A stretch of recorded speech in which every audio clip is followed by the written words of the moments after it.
Just a few weeks back, on what seemed like a typical Thursday morning, I was caught in the whirlwind of our usual school day scramble, getting our two kids dressed, fed, and out the door by 7:30 a.m. The usual buzz was suddenly broken by an unexpected phone call. The ringtone blared louder than usual, making me pause in the hallway. Curious who'd be calling so early, I glanced at the screen.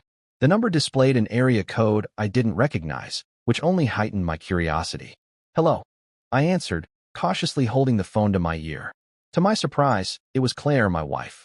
It struck me as odd, since we had just spoken the night before.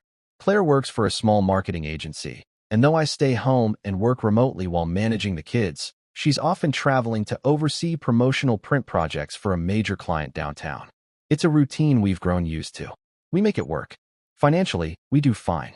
Our suburban home has 4 bedrooms, a pool, and a solid network of close friends. But now, Claire's voice sounded tense. Last night, when I went down to the hotel lobby to grab a newspaper, she said, "My purse was stolen."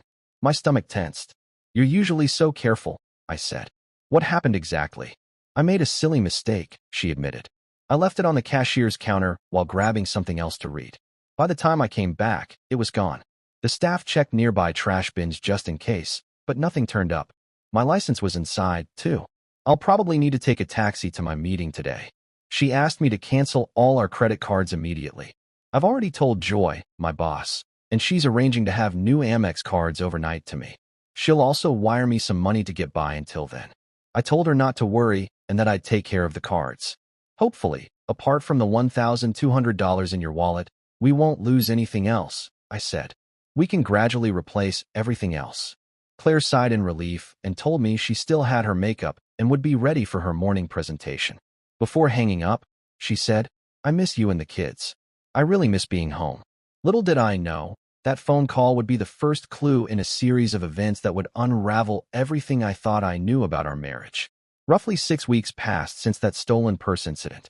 I had acted quickly and managed to cancel the credit cards before any fraudulent transactions occurred, which was a relief.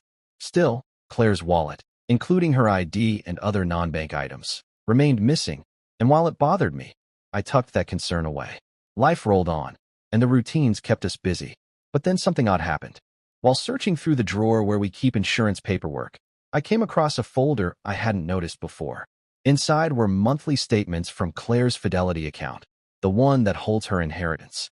She received a significant sum, around $350,000, after her parents' tragic car accident a few years ago.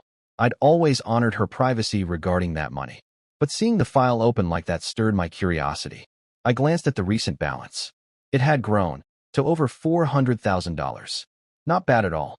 But what really caught my eye was a withdrawal of $3,000 from her money market subaccount, dated just days after her purse was allegedly stolen.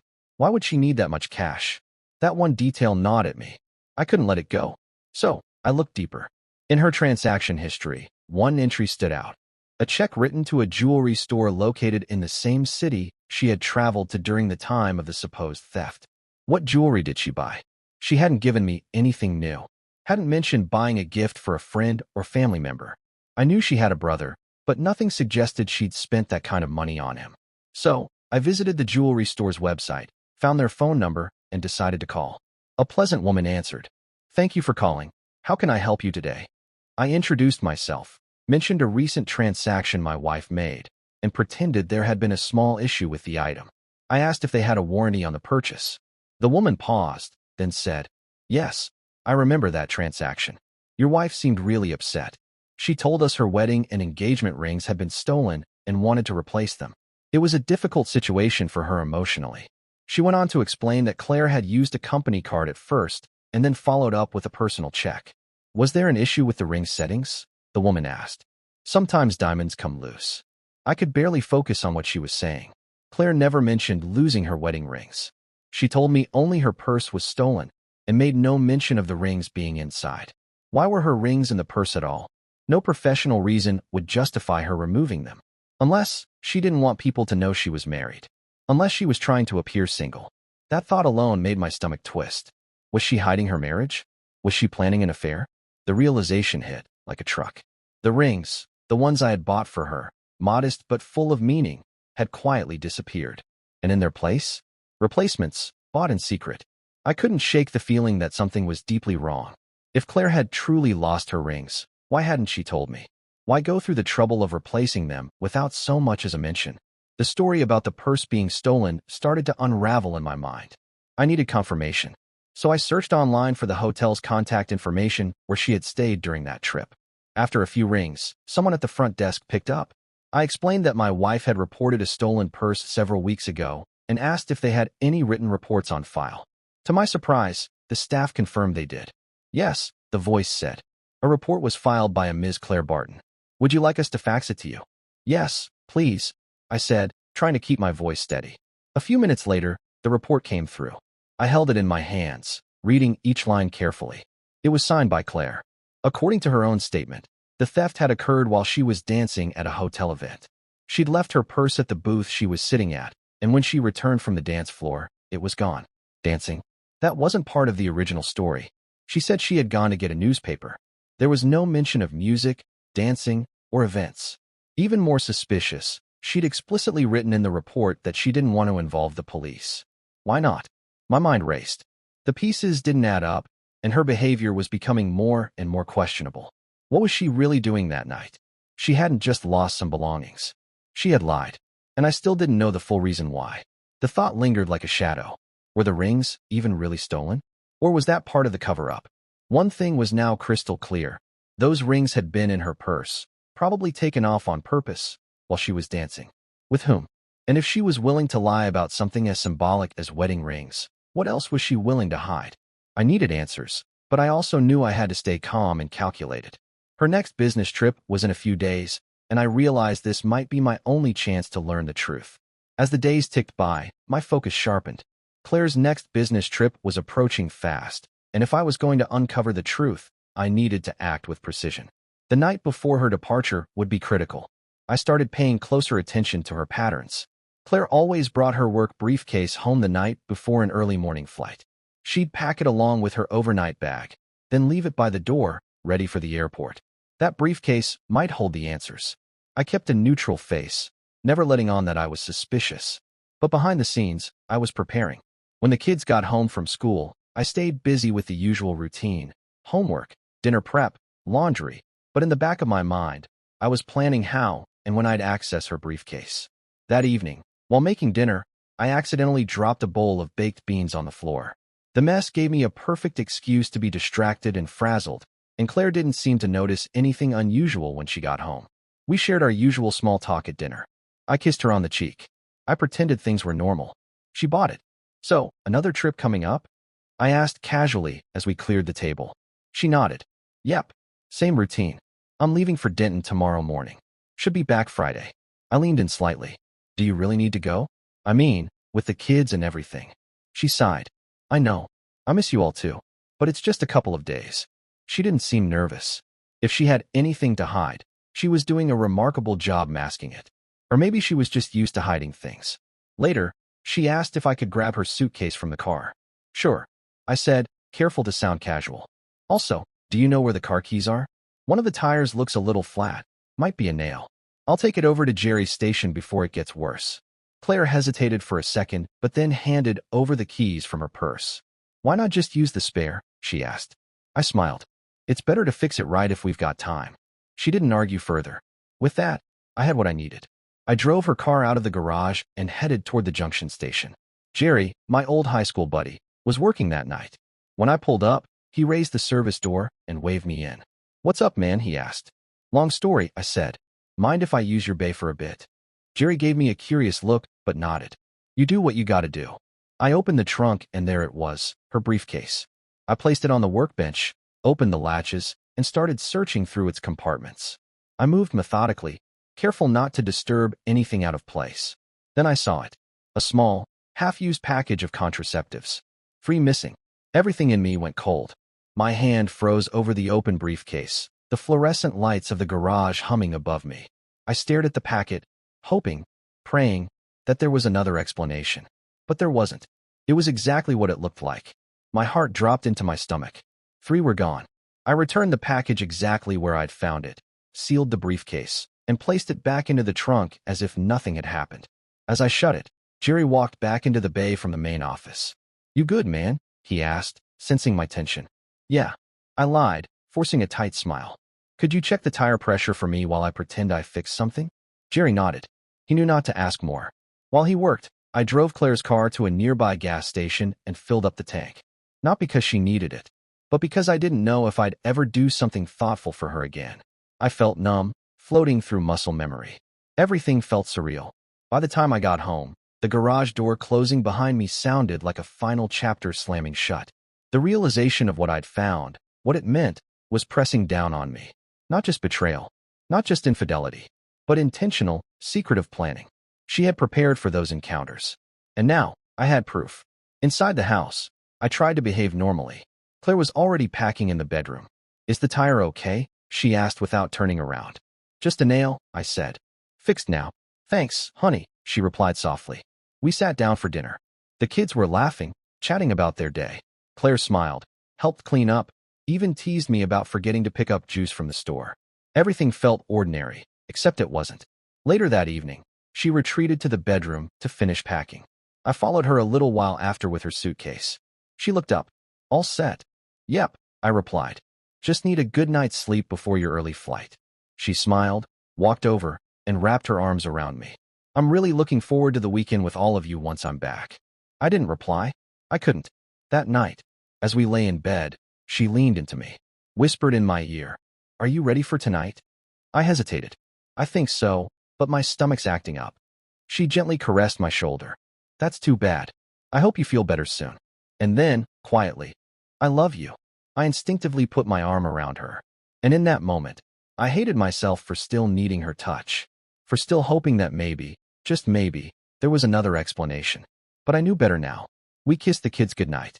She tucked them in like everything was normal. But I watched her, wondering if she thought about the other life she was living, one we weren't a part of. That night, we made love, but it felt different. Like something was broken that we both pretended wasn't. The tenderness was mechanical, like we were acting out the final scene of a play neither of us wanted to admit was ending. Afterward, Claire touched my chest softly and asked, Is your stomach still bothering you? I nodded. Yeah, but I'll manage. Inside, I was fighting the urge to scream, to confront her, to demand answers. But I couldn't, not yet. I needed more than suspicion. I needed proof. Do you really have to go on this trip? I asked gently, hoping, foolishly, that maybe she'd reconsider. She sighed and rolled onto her side. I wish I didn't. But it's important. I promise I'll be home Friday, and then we can plan something for the weekend. Just us and the kids. All right, I said. Let's get some sleep. You've got an early flight. She headed to the shower, leaving me alone in the dim bedroom. I sat on the edge of the bed, staring at her suitcase. A strange impulse took hold. I opened it carefully, pushing past the business attire and laptop charger. And then I saw it. Folded neatly beneath a blazer was her black cocktail dress. The one she wore when she wanted to turn heads. The one she hadn't worn in over a year. Beside it was a silk pouch with lace lingerie, delicate, barely there pieces that I didn't even recognize. It wasn't just business anymore. Not even close. I placed everything back exactly as I'd found it. No hesitation. No more room for excuses. The next morning, I stayed in bed when she moved around the room, quietly getting ready. She kissed me on the cheek before she left, asking, Still not feeling great? I gave a faint nod, unable to speak. The garage door closed behind her with a low rumble, and I finally got up. The bathroom mirror showed a version of me I barely recognized, tired, drained, hollowed out by betrayal. After getting the kids ready and sending them off to school, I sat down at the kitchen table with my laptop. I opened the Yellow Pages app, searching one thing. Private investigator. I needed eyes in Denton. Someone who could be there when I couldn't. Someone who could watch her when she thought no one was looking.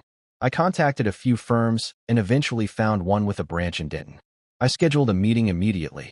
That same morning, by 11 a.m., I was sitting across from the office manager of a private investigation agency.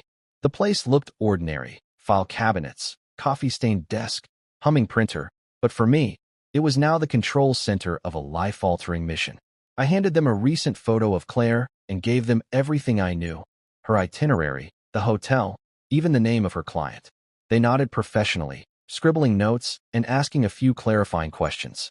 She usually checks into her hotel by mid-afternoon, I explained. She'll probably be there tonight, maybe alone. Maybe not. They assured me they'd dispatch a team from their Denton office and start surveillance that evening. Cameras, notes, timestamps. If she met with anyone, I would know. They promised a detailed report by Monday morning. Before leaving, I paid a significant retainer up front. It felt strange, paying someone to catch your spouse in the act, but I had no doubt it was necessary. I stepped out into the sun feeling both drained and empowered.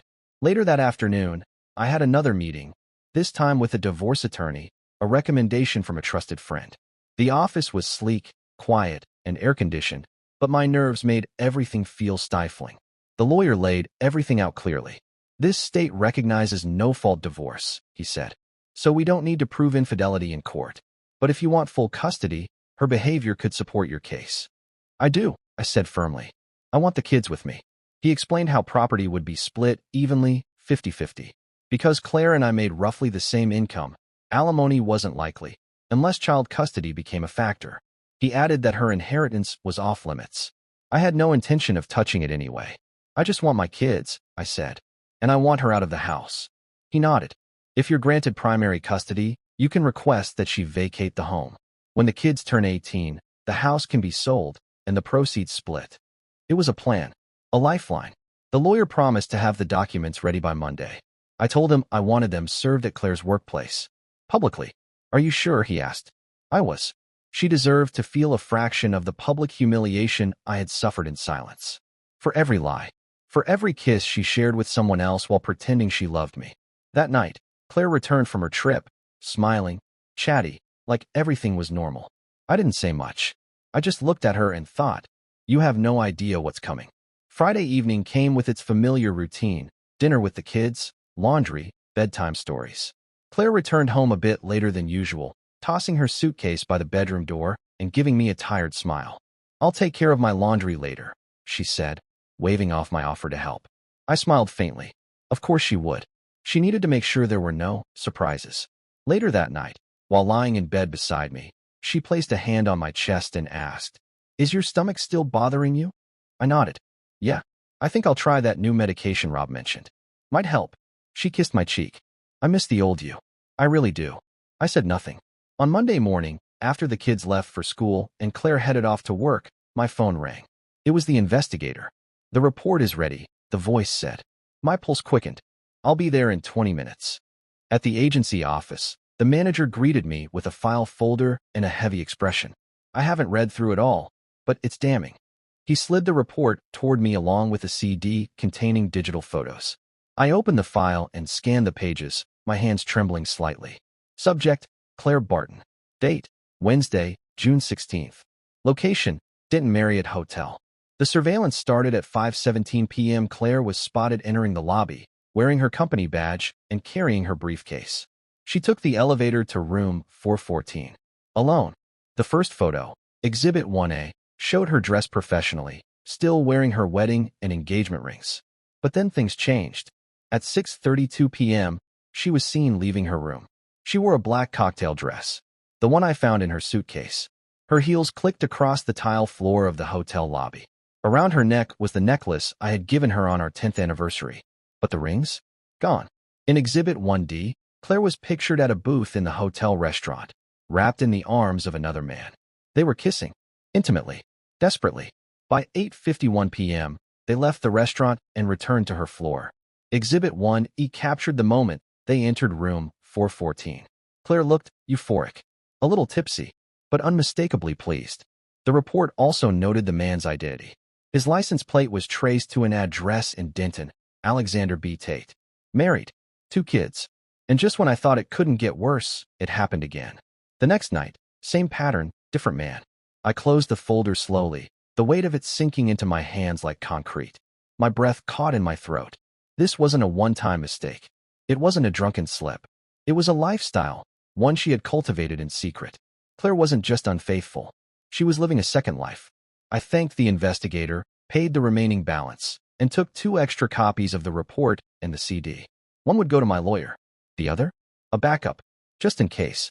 As soon as I got home, I called the attorney. "They're ready," he said. "Do you still want them served at her workplace?" "Yes," I said flatly. "Tomorrow morning. Make it public." I gave him her office address. He didn't ask questions. That night, Claire acted as if nothing had changed. She tried to be affectionate, though more reserved than usual, like maybe she sensed something in the air. Maybe she saw the emptiness in my eyes. She said she hoped I felt better soon. I said nothing. The next morning, I stayed up after a sleepless night, numbly helping the kids get ready for school. I prepared breakfast. Claire kissed me goodbye, her lips brushing my cheek. I didn't return the gesture. As she walked to the door, she paused. Her eyes glistened with unspoken emotion. "I love you," she whispered. I stared at her, cold and distant. She left without another word. I stood frozen until the garage door closed behind her. Then I broke. I sat at the kitchen table for what felt like hours, staring at nothing. I didn't even cry. My pain had passed the point of tears. All that remained was clarity and a plan. By mid-morning, the phone rang. I saw the caller ID, Claire's office. I picked up, but said nothing. There was a pause on the line, followed by a trembling voice. "I'm sorry." Silence. Then she hung up. She didn't come home that night, and I didn't wait up. The kids asked about her, their little faces puzzled. I smiled and suggested we go to McDonald's. They cheered. I forced myself to laugh with them, knowing I had to hold it together for them. That night, I tucked them into bed and stared at the ceiling for hours. The next morning, Claire called again. "Honey, can I come by and pack my things? Can we talk?" Her voice was small, defeated. I stayed calm. "Come between 9 and noon. We won't be home." "And us?" she asked. "Can we talk, really talk?" My tone was neutral. "I'll speak to you only in my lawyer's office. After you sign and return the divorce papers. Not before." A pause. Then the faint sound of crying. "Okay," she said. Click. Claire did exactly as I instructed. She arrived that Friday morning while the kids and I were out. She signed the divorce papers. 6 months later, it was over. Legally, emotionally, and finally, over. But the storm didn't pass quietly. Claire became pregnant during the affair. Her lover, according to whispers from mutual acquaintances, wasn't interested in playing father. The truth, one way or another, was bound to surface. Even if I hadn't uncovered her betrayal through the missing rings, the pregnancy would have exposed everything. Her life spiraled. I heard rumors. She was dating again, seeing different men. Some said she was trying to rebuild her image. Others said she hadn't changed. Part of me wanted to warn whoever came next. Not out of spite. Out of mercy. During one of our final meetings at the lawyer's office, she cried uncontrollably, begging me to reconsider. She talked about the kids, about how hard it was not having them every day. Then, something I hadn't expected, she told me she'd seen a therapist, that she'd been diagnosed with nymphomania, that she was getting help, that the urges were under control now. But it didn't matter anymore. I told her, even if you're healing now, you had a chance to seek help before this. You made a choice to lie instead. She wept. Later, a former school friend of mine, who now worked at a local nightclub, called me one evening. He said, "Hey, I saw your ex here. A lot. With different guys. Just thought you should know." Not long after, one of Claire's old friends reached out, too. She said Claire was sick. She had contracted herpes. She was struggling and needed help. I sympathized, but I didn't offer support. That version of my life was gone, and I had no interest in resurrecting it. By then, I had already begun seeing someone new. A woman my age, also divorced. Her husband had cheated, and like me, she hadn't tolerated the lies. She was strong, resilient, grounded. The kids liked her. And slowly, so did I, more than I expected to. It wasn't just a rebound. It was something real. And for the first time in a long time, I felt like I could breathe again. I don't know what Claire tells people about our marriage. Maybe she blames me. Maybe she rewrites the truth. That's fine. What matters is this. I survived. I protected my kids. And I moved on. And if you're reading this, going through something similar, know this. You're stronger than you think. You can get through it. And you don't need to carry someone else's betrayal any longer. If this story moved you, don't forget to like the video. It really helps the channel grow.